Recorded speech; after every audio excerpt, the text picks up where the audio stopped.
आज का ये एपिसोड शुरू करने से पहले एक छोटी सी बात। क्या आप भी अपना पॉडकास्ट बनाने की सोच रहे हैं? तो एंकर ट्राई कीजिए। ये पॉडकास्ट बनाने का सबसे आसान तरीका है। नंबर एक, ये फ्री है। नंबर दो, इसमें कई सारे ऐसे टूल्स हैं जो आपको अपने फोन और कंप्यूटर पर रिकॉर्ड और एडिट करने की फैसिलिटी देते हैं। नंबर तीन, आप अपने पॉडकास्ट को डिस्ट्रीब्यूट भी कर सकते हैं, जिससे इसे स्पॉटिफाई और दूसरे प्लेटफॉर्म पर सुना जा सके। तो डाउनलोड कीजिए फ्री एंकर ऐप या विजिट कीजिए anchor.fm पर अपना पॉडकास्ट स्टार्ट करने के लिए। ये तो थी एक छोटी सी जानकारी, और अब शुरू करते हैं एपिसोड का सिलसिला। तो आज के एपिसोड में लीजिए सुनिए रविंद्रनाथ टैगोर के लिखे उपन्यास गोरा के 12वें भाग को मेरी यानी समीर गोस्वामी की आवाज में। विनय और गोरा दोनों परेश बाबू के घर से निकलकर सड़क पर आए। विनय ने गोरा को तेजी से चलते देखकर कहा, गोरा, जरा धीरे धीरे चलो भाई। तुम्हारे दोनों पैर हमारे पैरों से बहुत बड़े हैं। अगर अपनी चाल जरा कम न करोगे तो तुम्हारे साथ चलने में मैं तो थक जाऊंगा। गोरा ने जाते जाते कहा, मैं अकेले ही जाना चाहता हूं। मुझे आज बहुत कुछ सोचना विचारना है। इतना कहकर वो अपनी स्वाभाविक चाल से तेजी के साथ चला गया। विनय के हृदय को चोट लगी। उसने आज गोरा के विरुद्ध विद्रोह करके नियम को तोड़ा है। इसके बारे में अगर गोरा उसका तिरस्कार करता तो वो खुश होता और जैसे उसकी छाती पर का बोझ हल्का हो जाता। गोरा, जो विनय का साथ छोड़कर नाराज होकर चला गया, उस नाराजगी को विनय अन्याय नहीं समझ सका। इन दोनों मित्रों के बहुत दिनों के संबंध में इतने दिन बाद आज सचमुच विघ्न उपस्थित हुआ है। बरसात की रात के सन्नाटे के अंधकार को कपाकर बीच बीच में बादल गरज उठता था। विनय के मन में एक बोझ सा जान पड़ने लगा। उसे जान पड़ा वो इतने दिन से जिस रास्ते में चला आ रहा था, आज उसने उसे छोड़कर और एक नई राह पकड़ी है। इस अंधकार के बीच गोरा कहाँ गया और वो कहाँ चला जा रहा है। दूसरे दिन सवेरे उठने पर विनय का मन हल्का हो गया। रात को कल्पना के द्वारा उसने अपनी वेदना को अनावश्यक अत्यंत बढ़ा दिया था। सवेरे उसे गोरा के साथ मित्रता और परेश बाबू के परिवार के साथ मेलजोल परस्पर उतना विरोधी नहीं जान पड़ा। मामला क्या ऐसा ही था? बात क्या ऐसी ही चिंता की थी? कभी नहीं। यों कहकर कल रात की मानसिक पीड़ा का ख्याल करके आज विनय आप अपनी बेवकूफी पर हंसने लगा। विनय कंधे पर एक चादर डालकर तेजी के साथ गोरा के घर में आकर उपस्थित हुआ। गोरा उस समय नीचे की बैठक में बैठा हुआ अखबार पढ़ रहा था। विनय जिस समय रास्ते में था तभी गोरा ने उसे देख लिया था, किंतु आज विनय के आने पर भी अखबार के ऊपर से गोरा की दृष्टि नहीं हटी। विनय ने आते ही कुछ कहे सुने बिना चट से गोरा के हाथ से अखबार छीन लिया।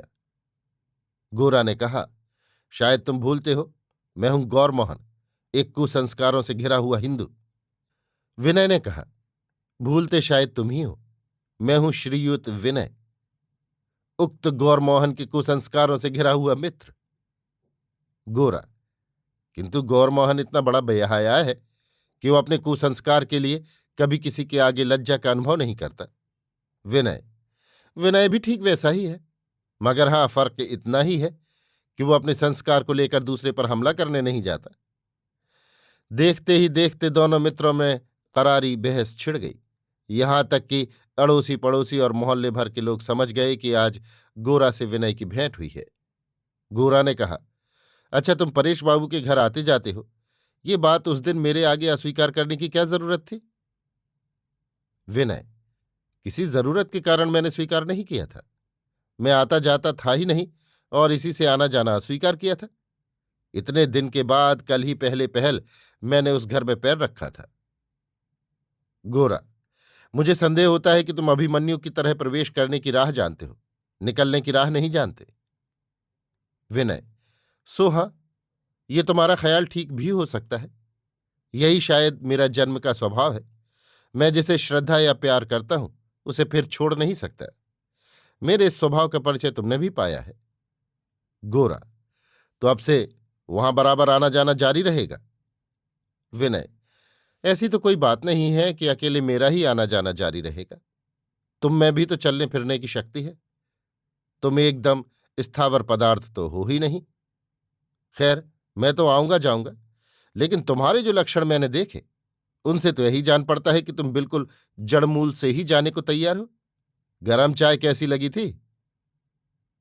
विनय: कुछ कड़ी लगी थी। गोरा: तो फिर?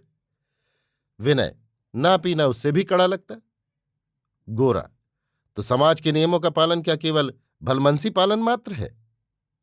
विनय: सब समय ये बात ठीक नहीं है, किंतु देखो गोरा, समाज के साथ जहां हृदय की टक्कर हो, वहां पर मेरे लिए। गोरा अधीर हो उठा। उसने विनय को अपनी बात पूरी ही नहीं करने दी। बीच में ही गरज कर कहने लगा, क्या कहा हृदय? तुम समाज को छोटा तुच्छ देखते हो। इसी से बात बात में समाज के साथ तुम्हारे हृदय की टक्कर होती है, किंतु समाज को चोट पहुंचाने से उसकी वेदना कितनी दूर जाकर पहुंचती है, इसका जो तुम अनुभव करते हो, तो तुम्हें अपने इस हृदय की बात उठाते लज्जा मालूम होती। परेश बाबू की लड़कियों के मन को जरा सी चोट पहुंचाने से तुमको बड़ा कष्ट मालूम होता है, किंतु उतने के लिए जब तुम अपने संपूर्ण देश को अनायास कष्ट पहुंचा सकते हो, तब तुमसे कहीं अधिक कष्ट मालूम होता है। विनय: तो सच बात कहूं भाई गोरा, एक प्याली चाय पीने से अगर वो संपूर्ण देश को चोट पहुंचाना है, तो मेरी समझ में वो चोट ऐसी है कि उससे देश का उपकार ही होगा। इस आघात से देश को बचाकर चला जाएगा तो उससे देश अत्यंत दुर्बल और बाबू बन जाएगा। गोरा: अजीत जनाब, इन सब युक्तियों को मैं जानता हूं, मुझे एकदम इतना नादान न समझना। किंतु ये सब इस समय की बातें नहीं हैं। रोगी लड़का जब दवा खाना पीना नहीं चाहता, तब शरीर स्वस्थ होने पर भी मां खुद दवा खा पीकर उसे जताना चाहती है कि तेरी और मेरी एक ही दशा है।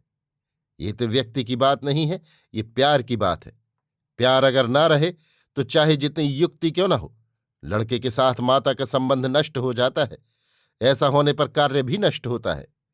मैं भी उस चाय की प्याली को लेकर बहस नहीं करता, किंतु देश के साथ संबंध विच्छेद को मैं सहन नहीं कर सकता। चाय ना पीना उसकी अपेक्षा बहुत सहज है। परेश बाबू की लड़की के मन को कष्ट देना उसकी अपेक्षा बहुत छोटा है। समस्त देश के संग एकात्म रूप से मिलना ही हम लोगों की इस समय की अवस्था में सब कामों की अपेक्षा प्रधान कार्य है। जब वो मिलन हो जाएगा, तब चाय पीना चाहिए या न पीना चाहिए, इसे तर्क मीमांसा की दो बातों में मालूम ही हो जाएगा। विनय: तब तो देखता हूं मेरी दूसरी प्याली चाय पीने में बहुत देर है। गोरा: ना, अधिक देर करने की दरकार नहीं है। किंतु विनय, मुझे तब क्यों घेरते हो? हिंदू समाज की अनेक अप्रिय चीजों के साथ ही मुझे भी छोड़ देने का समय आ गया है, नहीं तो परेश बाबू की लड़कियों के मन को चोट पहुंचेगी। इसी समय अविनाश ने आकर बैठक में प्रवेश किया। वो गोरा का शिष्य है।